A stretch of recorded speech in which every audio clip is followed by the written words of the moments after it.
Hi friends, welcome to Shailaja all in one channel. Friends, ఈరోజు మనము capsicum టమాటా curry ఎలా చేసుకోవాలో చూద్దాము. ఫస్ట్ స్టవ్ మీద గిన్నె పెట్టుకొని నూనె వేసుకోవాలి. నూనె వేడెక్కాక ఇందులో తాలింపు గింజలు వేసుకోవాలి. ఈ తాలింపు గింజలు వేగాక ఇందులో సన్నగా కట్ చేసి పెట్టుకున్న ఉల్లిపాయ ముక్కలు, ఇంకా పచ్చిమిరపకాయలు, కరివేపాకు కూడా వేసుకొని వేయించుకోవాలి. అంటే ఉల్లిపాయ ముక్కలు సగం వేగనివ్వాలి.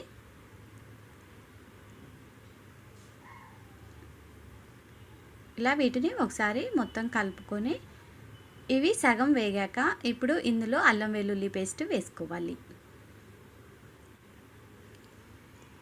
అల్లం వెల్లుల్లి పేస్ట్ వేసుకొని ఒకసారి కలుపుకొని ఆ తర్వాత కొంచెం పసుపు కూడా వేసుకోవాలి. ఫ్రెండ్స్, మీరు ఇప్పటివరకు మన ఛానల్ని సబ్స్క్రైబ్ చేసుకోకపోతే ఇప్పుడు సబ్స్క్రైబ్ చేసుకొని పక్కనే ఉన్న బెల్ బటన్ని ప్రెస్ చేయండి. ఈ పసుపు కూడా వేసుకొని ఉల్లిపాయలు పూర్తిగా వేగనివ్వాలి. ఇవి వేగాక ఇప్పుడు ఇందులో మనం కట్ చేసి పెట్టుకున్న టమాటా ముక్కలు వేసుకోవాలి.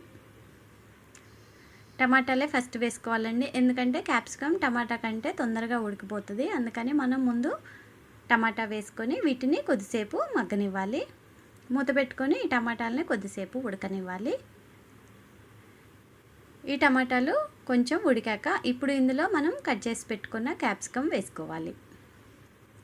వీటినే బెంగళూరు మిర్చి అని కూడా అంటారు చాలామంది. ఈ క్యాప్సికమ్ వేసుకొని వీటిని కూడా మొత్తం బాగా కలుపుకొని మూత పెట్టేసుకొని మళ్ళీ కొద్దిసేపు ఉడకనివ్వాలి.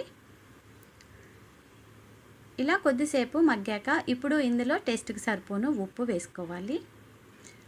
ఉప్పు వేసుకొని మనకి గ్రేవీ కొంచెం ఎక్కువ కావాలి అనుకుంటే ఒక పావు కప్పు నీళ్లు పోసుకోవచ్చండి. ఎందుకంటే గ్రేవీ ఎక్కువగా ఉంటే చపాతీలు కూడా చాలా బాగుంటుంది కర్రీ. కొంచెం నీళ్లు పోసుకొని దీనిని ఉడకనివ్వాలి. ఇలా నీళ్లు పోసుకొని కొంచెం ఉడికాక ఇప్పుడు ఇందులో టేస్ట్కు సరిపోను కారం వేసుకొని దీనిని మళ్ళీ కొద్దిసేపు ఉడకనివ్వాలి. ఇది అన్నంలోకి చపాతీలో కూడా చాలా బాగుంటుంది కర్రీ. కారం వేసుకొని మళ్ళీ కొద్దిసేపు ఉడకనివ్వాలి. ఆ తర్వాత ఇందులో కొంచెం ధనియాల పొడి వేసుకోవాలి. ఇది మామూలుగా ధనియాలు వేయించి అందులో ఎల్లిపాయలు వేసి మిక్సీ పట్టుకుంటాం కదా, ఈ ధనియాల పొడి వేసుకుంటే సరిపోతుంది. అంతే ఫ్రెండ్స్, ఎంతో టేస్టీగా ఉండే క్యాప్సికమ్ కర్రీ రెడీ.